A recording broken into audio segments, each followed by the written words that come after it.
So let's listen to Psalm 95. Tehát hallgassuk meg a 95. Zsoltárt. Jöjjetek, örvendezzünk az Úr előtt, újjongjunk szabadító kősziklánk előtt.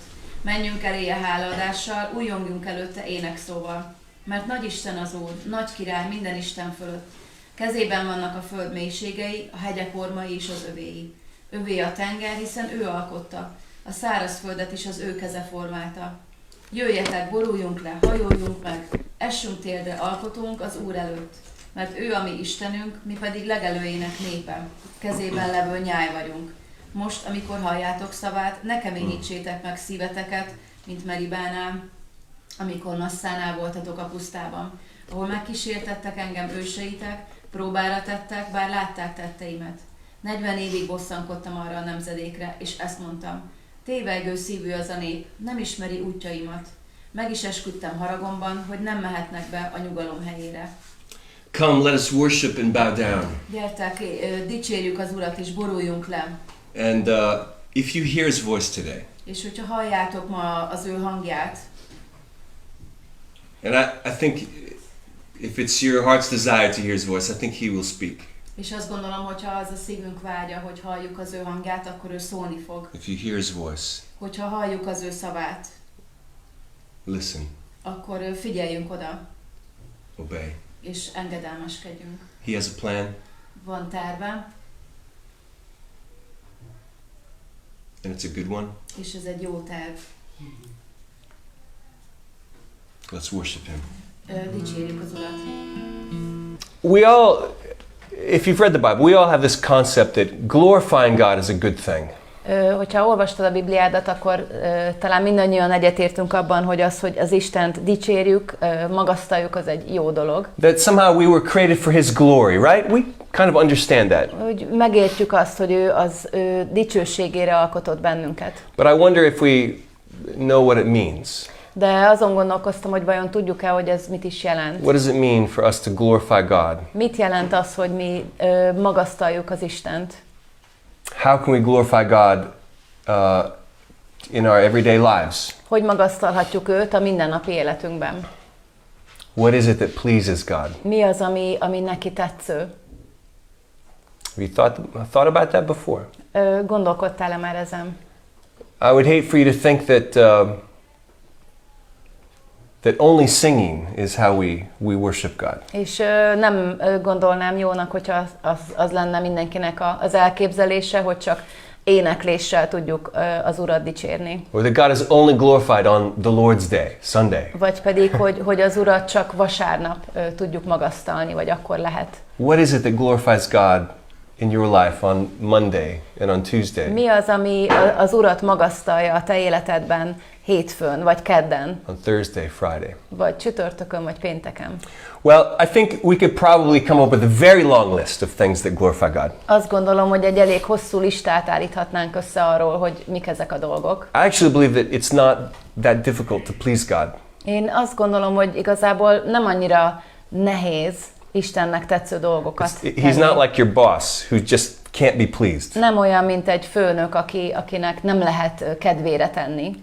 But we are His children and He's pleased with us. Hanem mi az ő gyermekei vagyunk, és ő örömét leli bennünk. He's pleased with us because of Christ in Krisztus us. miatt, aki bennünk él. And I think we could come up with a long list of things that glorify God. Azt gondolom, hogy összeállíthatnánk egy hosszú listát arról, hogy mi az, ami Isten magasztalja. But today we're going to look at the life of Hannah again. De ma megint Annának az életét fogjuk We're going to megnézni. see how she glorified God. És azt fogjuk megnézni, hogy ő hogyan dicsérte az Urat, hogyan magasztalta őt. And she glorified God by bringing a favorable and acceptable sacrifice. És ő úgy tette ezt, hogy Isten számára kedves és elfogadható áldozatot hozott. If you have a Bible, you can find 1 Samuel chapter 1. Keressétek meg Sámuel első könyvének az első részét. And if you remember, 1 and 2 Samuel is written about the history of Israel. És ha emlékeztek, akkor ugye a Sámuel első és második könyve Izrael történetéről szól. Epic events take place in the books of 1st and 2nd Samuel. Hatalmas dolgokat látunk, hatalmas történéseket ebben a két könyvben. And we see this nation, which was just a loose federation of tribes. És látjuk ezt a nemzetet, amely eddig ilyen lazán elhelyezkedő, ilyen törzsek közössége volt. They become a nation with a king. Most már így egy nemzetté kovácsolódik egy király vezetésével. And particularly, you know, as the book of 1st and 2nd Samuel opens up, you just have the sense that the nation is spiritually bankrupt. És ahogy az első és második Sámuelt olvassuk, akkor van egy olyan meglátásunk, hogy eléggé ilyen korrupt volt az egész nemzet. Így szellemi értelemben megromlott. And the people would have understood that immediately as they began to read 1st and 2nd Samuel. És az emberek ezt rögtön megértették, amikor ezt a két könyvet elkezdték olvasni. When you read in 1 Samuel 1, chapter 1, it says, there was a man. Láthatjuk rögtön az első fejezet első versének elején, hogy azt írja, hogy volt egy ember. And that would have reminded all the readers of the book of Judges. Ez a Bírák könyvére emlékeztette az olvasókat akkoriban. So many of the tragic stories in the book of Judges begin with there was a man. Több tragikus történet a Bírák könyvében így kezdődik, hogy volt egy ember. The story of Micah. Mikás története. The story of Samson. Sámsoné. People in rebellion. Hogy az emberek lázadtak. Foreign nations oppressing God's people. És az idegen nemzetek nyomták el Istennek a népét. But things are going to change in the book of Samuel. De azt is látjuk, hogy Sámuel könyvében változás fog következni. And last week we were introduced to this man, Elkanah. Múlt héten megismerkedtünk Elkánával. And his two wives, Hannah and Peninnah. És a két feleségével, Annával és Peninnával. And Hannah was the favored wife. Anna volt az, akit ő jobban kedvelt. But she was the shamed wife, Viszont the cursed wife. Ő volt az, akit szégyen és átok ért. For years she carried the shame of barrenness. Mert több évig viselte ezt a szégyent, hogy ő meddő volt. But she carried her pain to the Lord. Viszont ezt a fájdalmat ő az Úrhoz vitte. And that's what I told you last week. És erről beszéltünk múlt héten. You might feel helpless, hopeless. Hogy lehet, hogy úgy érzed, hogy nincs segítség és nincs remény. You might be filled with grief and shame. És tele vagy szomorúsággal és szégyennel. You might feel hopeless, but you are not hopeless. Lehet, hogy úgy érzed, hogy nincs remény, de nem vagy remény nélkül. You might feel helpless, but you are not helpless. És lehet, hogy úgy érzed, hogy nincsen segítség, de nem vagy segítség nélkül. Because the Lord hears the prayers of His saints. Azért, mert az Úr meghallja az ő szentjeinek az imáit. And she poured out her heart to the Lord. Anna pedig kiöntötte a szívét az Úrhoz. And in time the Lord answered that prayer and blessed her with a child. És az Úr az ő időzítésében meghallgatta az imáját, és megáldotta őt egy fiúval. That's what it says in verse 20. Then Hannah became pregnant, and in the course of time she gave birth to a son, and she named him Samuel, thinking, I asked the Lord for him. Oh, yeah. Ezt olvassuk a 20-as versben. Egy idő múlva Anna teherbe esett, és fiút szült. Sámuelnek nevezte el, mert ezt mondta, az Úrtól kértem őt. So we see that Hannah has born a son. Tehát látjuk, hogy Annának fia született. We read on from verse 21. It says, Then the man Elkanah and all his family went up to make the yearly sacrifice to the Lord and to keep his vow. 21-es versben azt olvassuk, és amikor fölment az ember Elkáná egész háza népével, hogy bemutassa az Úrnak az évenkénti áldozatot, és teljesítse fogadalmát. It reminds us of the vow that Hannah made just a few verses earlier. Emlékeztet minket ez arra a fogadalomra, amit Anna tett, és ezt egy pár verssel korábban olvashattuk. Hannah made a vow to the Lord, if you bless me with a child, I will give him back to you. Azt a fogadalmat tette az Úrnak, hogyha adsz nekem egy gyermeket, akkor én azt neked ajánlom, visszaadom neked. This isn't negotiation. Ez nem egy ilyen tárgyalás right? volt. Lord, if I win the lottery, I'll give half of it to you.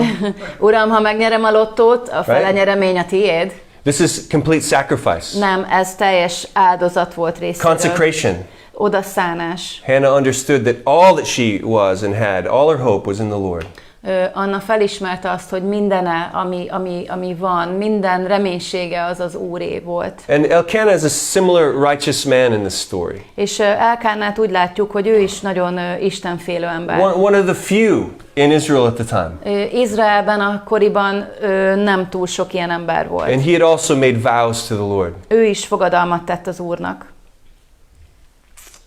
Perhaps it was just a vow that I will worship you above all gods. Talán az lehetett ez a fogadalom, hogy téged foglak dicsérni minden Isten felett. Year by year I will present myself at the Lord's tabernacle. És fogadalmat tett arra, hogy minden évben elmegy az Úr házába, és ott fogja őt dicsérni. I think we make similar vows in our Christian life. Azt gondolom, hogy mi is hasonló fogadalmakat teszünk a keresztény életünkben. I'm gonna read my Bible. Hogy azt mondod, hogy olvasni fogom a Bibliámat. Last week I talked to this pastor from England. Múlt héten beszélgettem egy lelkipásztorral Angliából.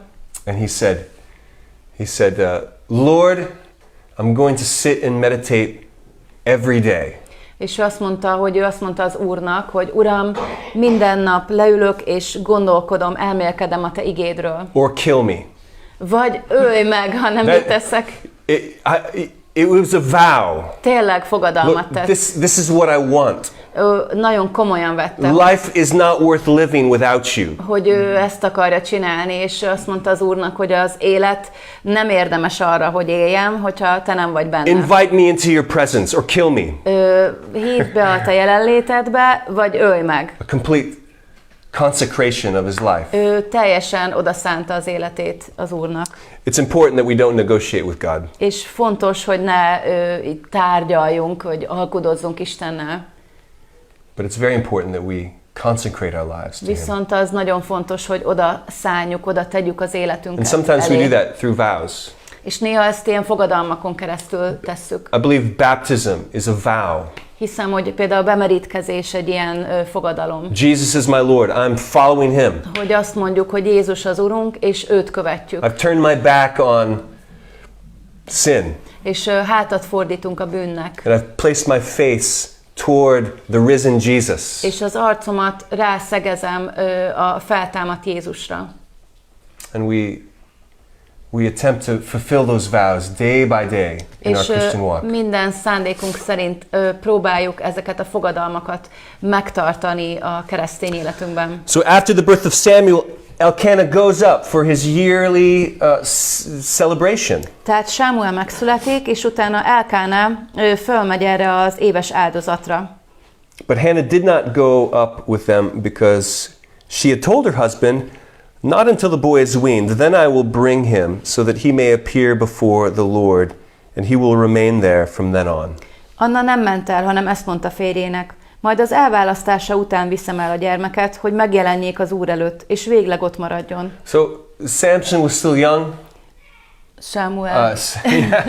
Nem Samson, Sámuel. Samuel was still young. Nagyon fiatal volt, a kisgyerek.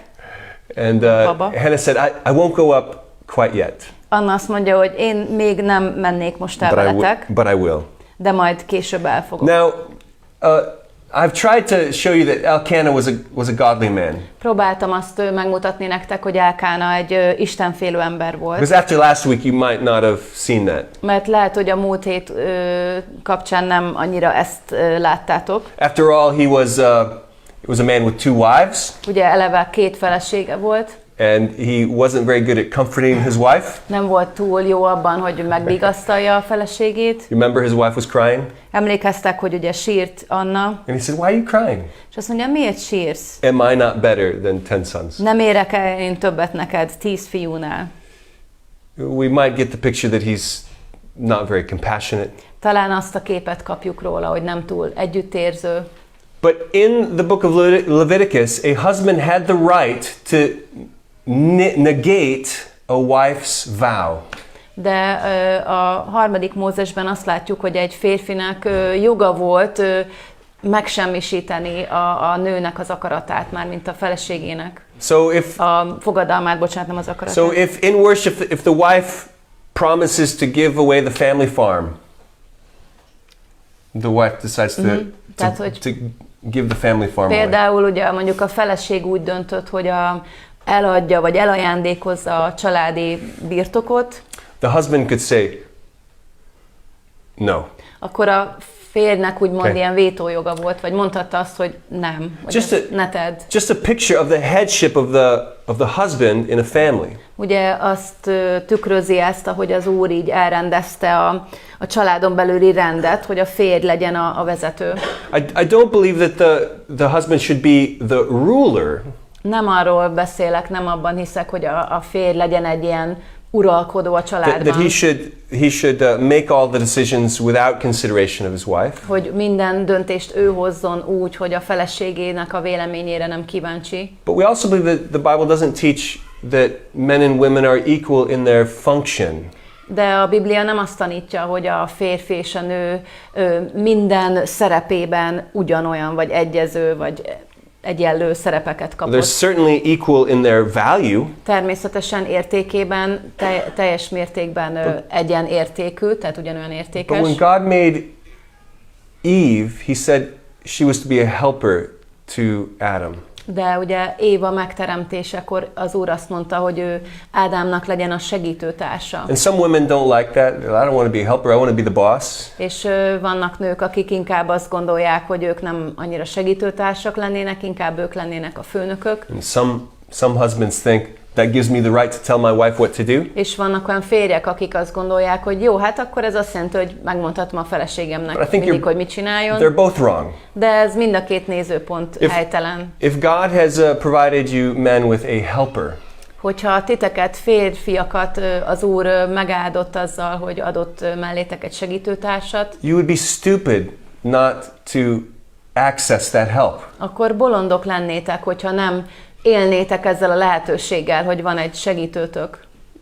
God has put men and women together to help each other. Mert Isten azért tesz össze egy házaspárt, egy férfit és egy nőt, hogy segítsék egymást. But when it comes to a vote, the man has the responsibility of the decision. De hogyha egy döntés helyzetben vannak, akkor a férfi a felelősség, hogy ezt úgymond elvigye a hátán, vagy ő hozza meg a végső döntést. Evidently Hannah had communicated to Elkanah, I've made a vow to the Lord. És itt Anna biztosan elmondta a férjének, hogy én fogadalmat tettem az Úrnak. If the Lord blesses us with a child, I'm giving him back to the Lord. Hogyha az Úr megáld bennünket egy gyermekkel, akkor őt felajánlom az Úrnak. And Elkanah said, sure thing. És Elkanah azt mondta neki minden bizonnyal, hogy rendben, helyes így. And then they become pregnant. És akkor ugye megfogan a baba. And then the child comes. És megszületik a kicsi. A boy.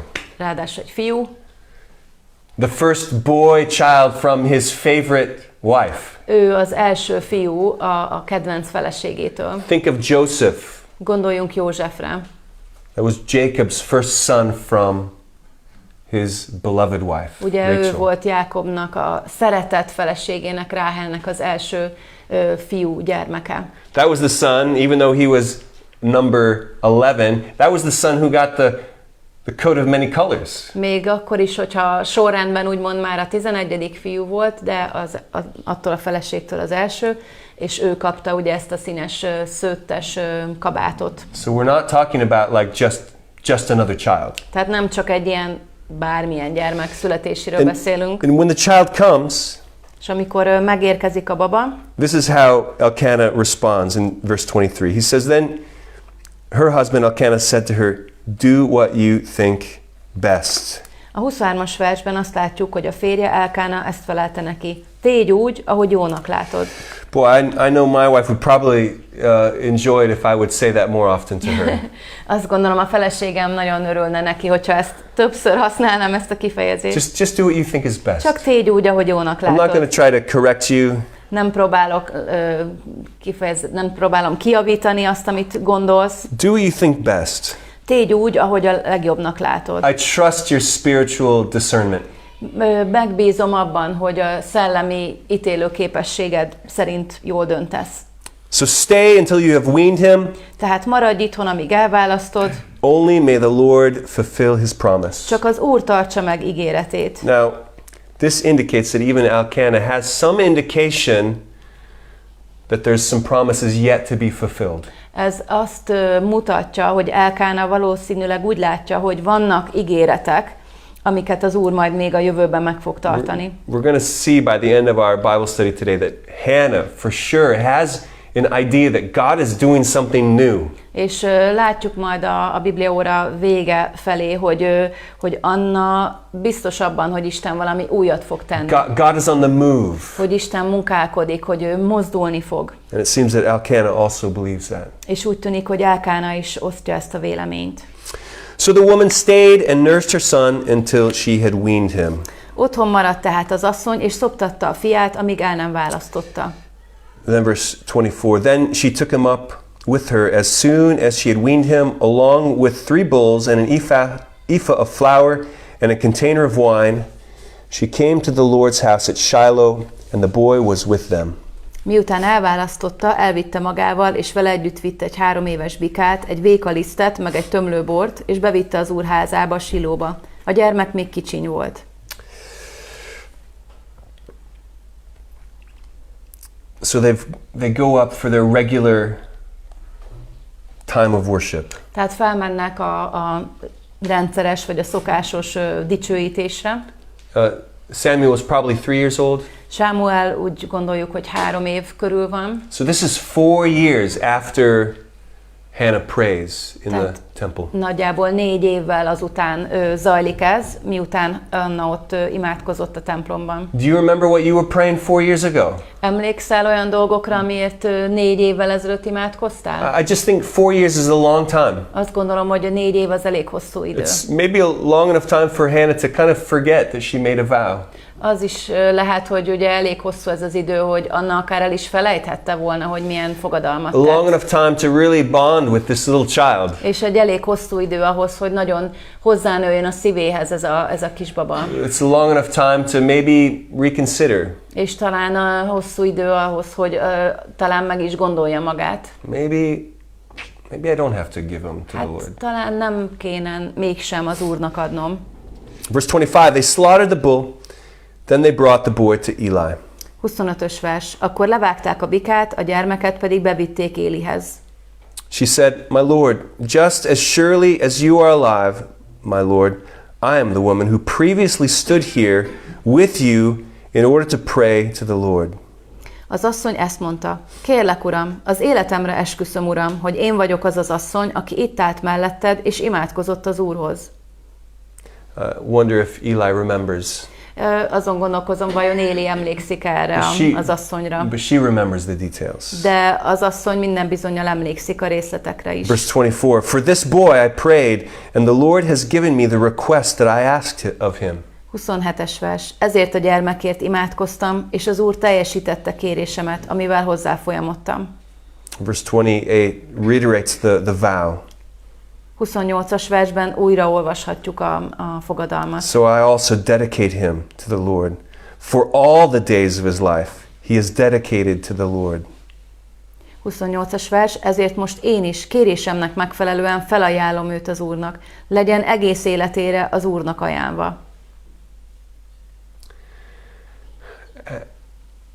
You know, when I thought of Hannah before these last few weeks, I thought of the shame that she carried being barren. Amikor Annára gondoltam, ez a pár hét előtti időszakban, akkor mindig eszembe jutott az a szégyen, amit ő magával hordozott, amiatt, hogy meddő volt.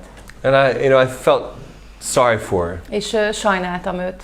And I kind of rejoiced with her. But God heard her prayer. De aztán mindig eszembe jutott, és vele együtt örvendeztem, hogy az Úr meghallgatta az imáit. But I wonder which was easier for Hannah.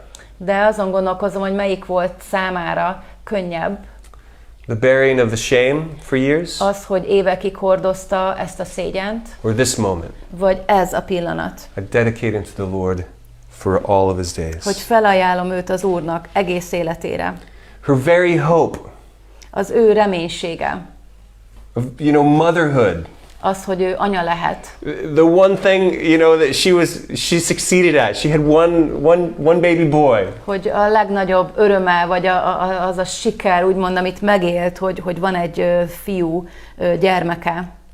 Her dream. Az az ő álma volt. She places it on the altar. Ezt az álmot oda teszi az oltára. He's dedicated to the Lord all the days of his life. Az Úrnak az egész életére. Finishing verse 28. Then he bowed down there in worship to the Lord. 28-as vers végén azt olvashatjuk, és ott imádták az Urat. They worshiped the Lord. Imádták az Urat. What glorifies God? Mi magasztalja az Urat?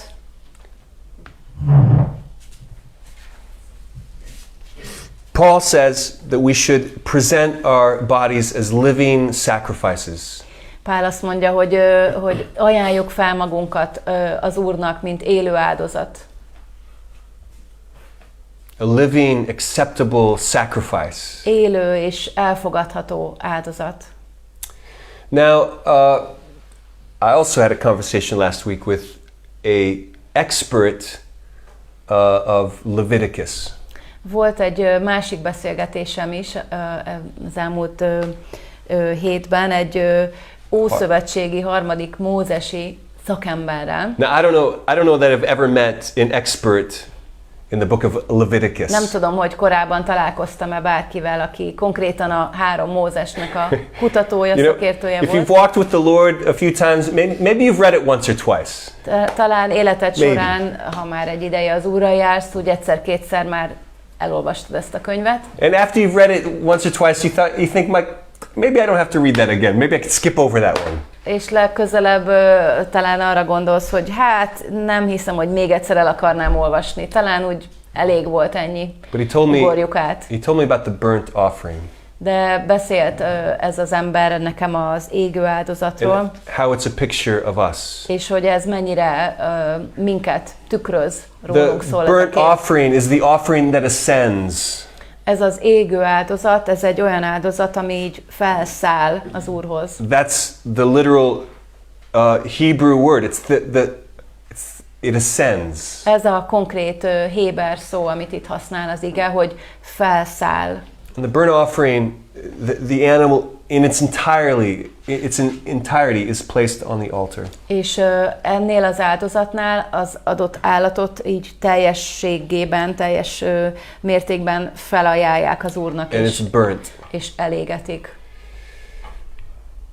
No part is saved for eating. Nem tartanak meg belőle semmit az étkezésre. It's burnt. Hanem minden, az egész állat elég. And it says that is a pleasing aroma és to the Lord. Mutatja, vagy azt mondja az ige, hogy ez az Úrnak egy kedves illatáldozat. What does God want from us? Mit szeretne Isten, mit akar tőlünk? He wants our lives on the altar. Azt szeretné, hogyha az életünket fölraknánk az oltára. As a living sacrifice. Mint élő áldozat. We sang about it. Did you notice? Ugye észrevettétek talán, hogy erről is énekeltünk. That's what he wants. Ezt szeretné az Úr. Not for us to save some dreams for ourselves. Nem akarja, hogy úgy legyen pár álom, amit azért úgy magunknak megtartunk. Not to kind of protect our egos. Vagy pedig az egónkat egy kicsit úgy elválasszuk tőle, hogy megvédjük. Doesn't want us to protect our fortunes. Vagy a vagyonunkat így biztonságba helyezzük magunknak. He wants all of you. Azt szeretné, hogyha teljes énedet, teljes egészében felajánlanád neki. The Bible is filled with extreme language. És a Biblia elég sok ilyen szélsőséges vagy extrém nyelvezetet tartalmaz. What's the greatest command? Mi a legnagyobb parancsolat? It's to love the Lord your God with all your heart, soul, mind, strength. Hogy szeressük az Urat, ami Istenünket az egész lényünkből, tehát szívünkből, lelkünkből, erőnkből. Is there anything left for me? Van valami, ami ebből akkor utána nekem marad? No. Hát nem. Paul says that we've been bought with a price. Pál azt írja, hogy áron vétettünk meg. God purchased you. Isten megvásárolt bennünket. You belong to him. És most már hozzátartozunk. It's a very extreme language. Ez egy elég erős nyelv, amit használ az ige. I think of what Jesus said.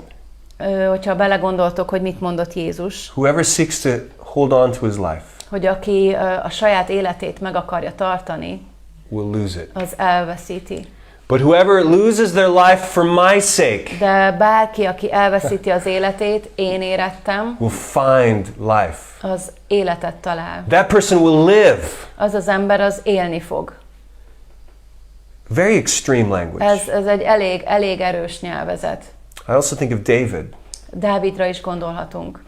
We'll get to that story in a few months. Nem sokára, egy pár hónap múlva eljutunk eddig a történetig. David wants to make a sacrifice to the Lord. Dávid is áldozatot akar hozni az Úrhoz. And he wants to do it in a certain location. És egy bizonyos helyen akarja ezt elvégezni. And he finds the owner of the land and he says, I want to buy this so I can make a sacrifice to the Lord. És megtalálja ennek a földterületnek a tulajdonosát, meg akarja vásárolni, és azt mondja, hogy azért, mert egy áldozatot szeretnék bemutatni az Úrnak. And the man, knowing that David is the king, és az ember, aki ugye tudja, hogy a Dávid a király, how could I ask money from you? Just take it. Arra gondol, hogy hát hogy kérhetnék én pénzt a királytól, ezért mondja, hogy királyom, csak vidd ezt a területet. Especially because you want to use it for, spiritual purposes. Főleg, hiszen, hogy így szellemi célra akarod ezt megvásárolni. I'll just give it to you. Csak odadom neked ingyen. And what does David say? És mit mond erre Dávid? I don't want to offer to the Lord that which costs me nothing. Nem akarom az Úrnak felajánlani azt, ami nekem semmibe nem került. And that describes me so many times. És ez nagyon sokszor engem is jellemez. Probably describes you sometimes. És talán néha téged is. We'll give God what's left over. Hogy azt adjuk Istennek, ami úgy marad. We'll give God that which is we don't really need. Olyan dolgokat, amire nem nagyon van szükségünk. It's like I bought a sweater and it doesn't fit me, so I'll give it to Domo. Na, mondjuk vettem egy pulcsit, nem jó rám, akkor Domónak odadom. It's not really a gift. Hordja ő. Nem igazán egy ajándék. Because I bought it for myself. Mert igazából magamnak But it's just vettem. not good. Csak nem illik rám. We come to the end of the month. What can we give to the Lord? Well, what's left? Mint hogyha hónap végére jutunk, és akkor na, mi maradt még, akkor azt odaadjuk az Úrnak. That wasn't David's heart. De Dávidnak nem ez volt a szíve. Thanks. Köszönöm. I'll give to the Lord that which costs me nothing. De, hogy na jó van, akkor csak odadom az Úrnak, ami nekem ingyen volt, vagy semmiben nem került. I want to get through the song of Hannah in the next few minutes. És csak pár percet Are you still with szeretnék me? arra szállni, ha még velem vagytok, hogy Anna hála énekét gyorsan megnézzük. Because I want to answer a question. Mert szeretnék egy kérdésre választ találni. Some of you might be thinking, that's really extreme language. És talán valaki azt gondolja, hogy ez is egy elég ilyen extrém megfogalmazás. Are you telling me that God wants everything? Hogy Isten azt akarja, hogy mindent odaadjak neki? All my time? Minden időmet? All my money? Minden pénzemet? All my dreams? Minden álmomat? All my talent? Minden tehetségemet? Yes. Igen. How was Hannah able to do this? Hogyan tudta ezt Anna megtenni? What signs in Hannah's life do we have where did she get her strength from? Honnan kapta ehhez az erőt? Milyen jeleket látunk az életében ezzel kapcsolatban? And I think we see two main things in her song. És azt gondolom, hogy az ő hálaénekében két fő dolgot tudunk megnézni. Can we read through it? Úgyhogy olvassuk el. I'm going to tell you right from the bat, the two things are praise and trust. Rögtön az elején el is mondom nektek, hogy az a két dolog, az a dicséret és a bizalom. Chapter 2, verse 1. Then Hannah prays, my heart has rejoiced in the Lord, my horn has been raised high because of the Lord. I have loudly denounced my enemies. Indeed, I rejoice in your deliverance. Első vers. Akkor így imádkozott Anna. Örömöt szerzett szívemnek az Úr, felemelte arcomat az Úr. Tudok már mit felelni ellenségeimnek, mert szabadításodnak örvendezhetek. She praised the Lord. Dicséri az Urat. She found her joy in the Lord. Az örömét az Úrban találta meg. The scriptures say that the joy of the Lord is our strength. Az ige azt mondja, hogy az Úr öröme a mi erősségünk. I'm convinced that some of you have no strength for living because you find no joy in the Lord. És meg vagyok arról győződve, hogy sokunknak azért nincsen ereje az életben, mert nem találjuk meg az örömünket az Istenben. You find more joy in the things you own. Több örömet találunk azokban a dolgokban, amik a tulajdonaink. You find more joy in the relationships you have here on earth. Vagy több örömet találunk a földi kapcsolatainkban. You find more joy in the experiences you have on earth. Vagy a különböző élményekben, amit itt a földön megtapasztalunk. But the joy of the Lord is your strength. De az Úr öröme a mi erősségünk. And Hannah found her joy not in her son, but in the Lord. De itt is ugye azt láthatjuk, hogy Anna az örömét az Úrban találta meg, és nem a fiában. Also in praise, she speaks of the majesty of God. És dicséri az Urat az ő hatalmasságáért is. Verse 2, no one is holy like the Lord. There's no one other than you. There's no rock like our God. Nincs olyan szent, mint az Úr. Rajtad kívül senki nincsen. Nincs olyan kőszikla, mint a mi Istenünk. Második vers. Verse 3, don't keep speaking so arrogantly. Proud talk should not come out of your mouth, for the Lord is a God who knows. He evaluates what people do. Harmadik vers. Ne beszéljetek olyan sokat büszkén, gőgösen, ne hagyja el szátokat kérkedés, hiszen mindentudó Isten az Úr, és ő teszi mérlegre a tetteket. She speaks of the majesty of God, that there's no one like him. Istennek a hatalmasságáról beszél, hogy senki nincs más olyan, mint ő. He is a rock, he's unmovable. Ő egy szikla, ami nem mozdul. And he's the judge of the living and the dead. És ő az, aki megítéli az élőket és a holtakat. He's above all creation. Ő felette áll az egész teremtett világnak. She also speaks of the grace of God. Isten kegyelméről is szól Anna. Verse 4, the bows of the warriors are shattered, but those who stumbled have taken on strength. 4-es vers, a hősök íja összetörik, de akik a földre rogynak, az erő övét kötik magukra. Verse 5, the well-fed hire themselves out to earn food, but the hungry no longer lack. Even the barren woman has given birth to 7, but the one with many children has declined. 5-ös vers, a jól lakottak elszegődnek a betevő falatért, de akik éheztek, folyton ünnepelnek. 7 szül, aki meddő volt, és gyászol, akinek sok fia volt. Verse 6, the Lord both kills and gives life. He brings down to the grave and raises up. 6-os, az Úr megöl és megelevenít, letaszít a sírba, és újra felhoz onnét.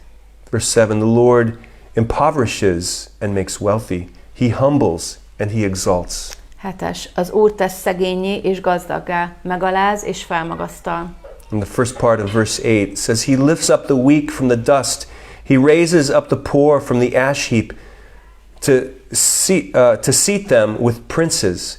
He bestows on them an honored position. A 8-asnak az első része, fölemeli a porból a szűkölködőt, és kiemeli a szemétből a szegényt, az előkelők közé ülteti, és örökségül főhelyet ad neki. When we are successful in life, we are so proud. Amikor sikeresek vagyunk az életben, nagyon büszkék vagyunk erre. And yet, Hannah says, no, it's God who raises up. És ennek ellenére Anna azt mondja, hogy nem, Isten az, aki felemel. And when we fail, és amikor elbukunk, stumble, megbotlunk, we feel like failures. Akkor úgy érezzük, hogy egy kudarc az életünk. And yet God takes care of us. És akkor is gondoskodik rólunk, viszont Isten. He provides for the weak, for the poor. Fölemeli a porból a szűkölködőt és a szegényt. And it's all grace. És ez mind kegyelem. Do you know the grace of God? Ismered-e Istennek a kegyelmét? Has the grace of God manifested itself in your life? Megjelente az életedben, kifejezte magát Isten kegyelme. It's something you didn't earn. Mert ez olyan dolog, amit nem érdemlünk meg, amiért nem szolgáltunk meg. She also speaks of the protection of the Lord. Isten védelméről is beszél Anna. From the middle of verse 8 it says, the foundations of the earth belong to the Lord. He placed the world on them. 8. versnek a második része. Mert az Úréé a föld oszlopai, rájuk helyezte a földkerekséget. Verse 9, he watches over his holy ones, but the wicked are made speechless in the darkness, for it is not by one's own strength that one prevails. Híveinek lépteit ő vigyázza, de a bűnösök a sötétben vesznek el. Senkit sem tesz hőssé a maga ereje. The first part of verse 10, the Lord shatters his adversaries. He thunders against them from the heavens. 10. versnek az első része. Összetörnek, akik az Úrral perbe szállnak, mennydörög ellenük az égben. She sees God as powerful, Úgy látja Anna Istent, mint egy nagyon hatalmas able Úr, to protect, aki to watch out. képes arra, hogy vigyázzon ránk és megvédjen. That's the first thing I see in Hannah's life. She praised God. Ez az első dolog, amit látok Anna életében, hogy dicsérte az Urat. She was a worshipper of God. Ő Istennek az imádója volt. And to worship God means that you recognize who He is. És az, hogy dicsérjük az Urat, az abból áll, hogy felismerjük azt, hogy ő kicsoda. He's the creator of all things. Hogy ő mindennek a teremtője. His son is the savior of the world. Az ő fia a világnak a megváltója. And to worship God also means we recognize what He does in our world. És az, hogy Isten dicsérjük, az azt is jelenti, hogy felismerjük azt, hogy ő mit tesz a világban. That He provides. Hogy ő He gondoskodik. protects. És megvéd. He forgives. És megbocsájt. Are you a worshipper of God? Isten imádója vagy-e? Do you recognize the value in God? Felismered-e az Istenben rejlő értéket? Is He worth more than all the treasures of the earth? Többet ér neked ő, mint a világnak a kincsei. That's what it means to praise and worship Him. Ezt jelenti az, hogy valaki dicséri az Urat. But there's one more thing I see in Hannah És még egy dolog van, amit látok Annában. that I believe helped her make that sacrifice. Ami azt gondolom, hogy nagyban segítette azt, hogy ő meg tudja hozni ezt az áldozatot. And that is that she trusted Him with the future. Ez az volt, hogy ő bízott az Úrban a jövőt illetően. She recognized that He alone holds the future. Felismerte azt, hogy a jövő az kizárólag az Úr kezében van. The second part of verse 10, it says, the Lord executes judgment to the ends of the earth. He will strengthen His king and exalt the power of His anointed one. A 10. vers második része. Megítéli az Úr az egész földet, de királyát megerősíti. Felkentjének hatalmat ad. Hannah, she just went through this trauma of carrying her shame. Anna ugye elég sok traumán ment keresztül, hordozta a szégyenét, She had a child. ugye gyermeket szült, She fulfills her vow. teljesítette a fogadalmát, And then she prays this prayer. és aztán imádkozza ezt a hálaéneket. And it's so much more than just about her own situation, isn't it? És annyival többről szól ez az ima, mint az ő saját helyzete. It's about the working of God in the world. Ez Istennek a munkálkodásáról szól az egész világban. And very prophetically here at the end she says, He will establish His king. És nagyon profétai módon a végén ezt úgy zárja le, hogy felkentjének hatalmat ad, vagy hatalmat fog adni. There was no king in Israel. Akkor nem volt még király How did she know that a king was coming? Izraelben. Honnan tudta Anna, hogy lesz valaki, egy uralkodó, egy király? God helped her see into the future a little bit. Isten mintha egy bepillantást adott volna neki a jövőbe. And praise God prophetically. És Istent úgy tudta dicsérni, hogy közben proféciai módon látta őt. A king is coming. Hogy jön egy király. And all these things about the proud being humbled and the humble being exalted, they're happening. És az, hogy megalázza a büszkéket és felmagasztalja a szerényeket, vagy az alázatosokat, az történik. God is establishing His kingdom. Hogy Isten megalapítja az ő királyságát. King is coming. És eljön a király. But not only a king. Nem csak, hogy egy király. He said, And he will exalt the power of his anointed one. És azt írja, hogy felkentjének hatalmat ad. Hannah sees much more than a baby. Anna többet lát a kisbabánál. She sees a king. Egy királyt lát. Maybe Saul, he's the first king. Lehet, hogy Saulra gondol, vagy hát egy jövendőbeli királyra. Ugye Not a very good king. Ő lesz Izrael első királya, nem túl jó király. It was the king that the people asked for. Ő volt az a király, akit a nép kért. Maybe he sees David. De az is lehet, hogy lelki szemei előtt Dávid jelenik meg. Man after God's own heart. Aki Isten szíve szerint való ember volt. The king of Israel that really establishes peace. Az a király Izraelben, aki tényleg a békét megalapozta. The king who establishes the worship of God. És az Isten imádatát megalapozta az országban. A king that was really a shepherd, a pastor. Aki egy pásztor volt, a népnek, a lelkének a pásztora. But it seems she sees right through David. De olyan, minthogyha akár Dávidon is keresztül látna annak. And she sees the one who is identified as the son of David. És talán azt is látja már, akit majd a Dávid fiának neveznek. Jesus. Jézust. How do we know Jesus? Hogyan tudjuk, hogy ki az a Jézus, hogyan ismerhetjük? We call him the Christ. Krisztusnak hívjuk. Do you know what that means? És tudjátok-e, hogy ez mit jelent? It means Messiah. Ez azt jelenti, hogy messiás. What does Messiah mean? Mit jelent a messiás? It's this word right here, anointed one. Ez a szó, amit itt azt olvassuk, hogy felkent. Hannah is the first one to identify that there is a Messiah on the way. Anna az, akitől először ezt halljuk, vagy aki először erre rálátott, hogy lesz egy felkent, egy messiás. Verse 11. Then Elkanah went back home to Ramoth. 11-es vers. Ezután Elkána hazament Rámába. So, tehát, where did Hannah get this strength from to make a full pleasing sacrifice to the Lord? honnan kapta Anna azt az erőt, hogy ezt a hatalmas áldozatot hozza az Úrnak? I think first of all, she was a worshiper of God. Elsősorban onnan, hogy Istennek az imádója volt. She recognized who God was. És felismerte azt, hogy ki Isten. His power and majesty. Felismerte az ő erejét és hatalmát. But she also recognized that he held the future. És azt is felismerte, hogy ő tartja a kezében a jövőt.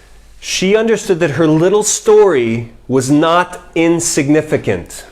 Felismerte azt, hogy az ő kis története nem volt jelentéktelen. She understood that her little story was a part of God's plan. Felismerte azt, hogy az ő kis története is része volt Isten tervének.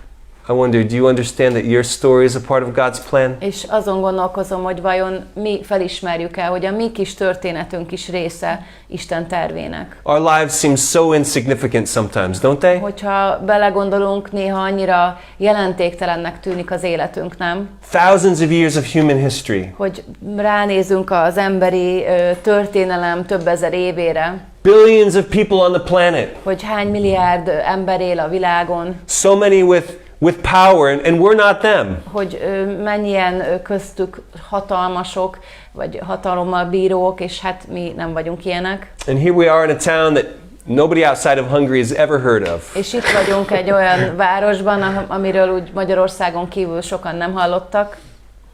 Insignificant, és no? olyan Do you feel that way sometimes? jelentéktelennek tűnik az egész. Nem gondoltok erre esetleg néha? But let me tell you that our stories are not insignificant in the plans of God. De hadd mondjam el nektek, hogy a mi kis élettörténetünk az egyáltalán nem jelentéktelen Isten szemében. I don't quite understand it. Nem mondom, hogy teljes mértékben ezt értem, hogy áll össze. I think Hannah's story encourages me. De Anna története nagyon bátorít engem. The book of Samuel could have started without the story of Hannah. És Sámuel könyve igazából elkezdődhetett volna akár Anna története nélkül is. It could have just started with Samuel, the prophet of God. Elkezdődhetett volna úgy, hogy volt egy próféta, Isten prófétája Sámuel. And we would have read the story and said, it's a shame that I'm not like Samuel. És elolvashattuk volna ezt a történetet, és arra gondolhattunk volna, hogy hát de kár, hogy nem vagyok olyan, mint Sámuel. Right? Could have started with King David. Elkezdődhetett volna a könyv Dávid királlyal. And we could have said, oh, it's too bad I'm not like David. És arra is gondoltuk volna, hogy hát de kár, hogy nem vagyok olyan, mint Dávid. But instead it starts with Hannah. De ehelyett Annával kezdődik. An insignificant woman in an insignificant time of history, as an insignificant, not even Jerusalem, just an insignificant place. Ha úgy vesszük, akkor egy jelentéktelen időszakban történelmileg, egy ilyen kis jelentéktelen helyen, nem is Jeruzsálemben, egy úgymond jelentéktelen asszonyról szól ez az egész. But the nation is established because of her little story. De az egész nemzet helyreáll, vagy megalapozódik az ő kis története miatt. Because of her faith. Az ő hite miatt. I think if we could just receive that, if we could just understand that, hogyha ezt meg tudnánk érteni, el tudnánk fogadni, I think it would make a huge difference in the way we live our lives. Szerintem nagy változást hozna abban, hogy hogyan éljük az életünket. Because you and I, we may never do any like great things that will be written down in books. Mert lehet, hogy se te, se én nem fogunk olyan nagy tetteket végrehajtani, amelyekről majd a könyvek szólnak később. But I'm convinced that you and I, many of us, do little things which echo into eternity. De biztos vagyok abban, hogy ti is, én is teszünk olyan úgymond kis dolgokat, amelyek az örökké valóságban valahogy helyet kapnak, valahogy szerepet kapnak. God has a plan. Istennek van egy terve. You may not understand it. Lehet, hogy nem értjük. I don't think we have to understand Nem it. gondolom, hogy meg kell, hogy értsük. But I do believe we need to understand that He holds the future. De azt gondolom, hogy azt meg kell értenünk, hogy ő tartja a kezében a jövőt. And that our lives are not insignificant. És az életünk nem jelentéktelen. That's why we're told to live in a manner worthy of the gospel. Ezért mondja azt az ige, hogy Krisztus evangéliumához méltóan éljetek.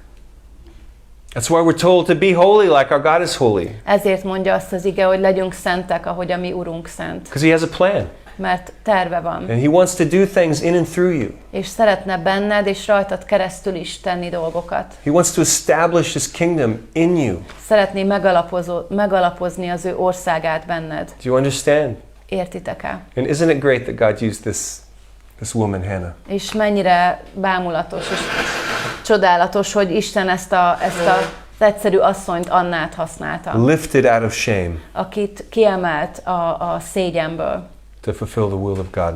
Hogy beteljesítse rajta Isten akaratát.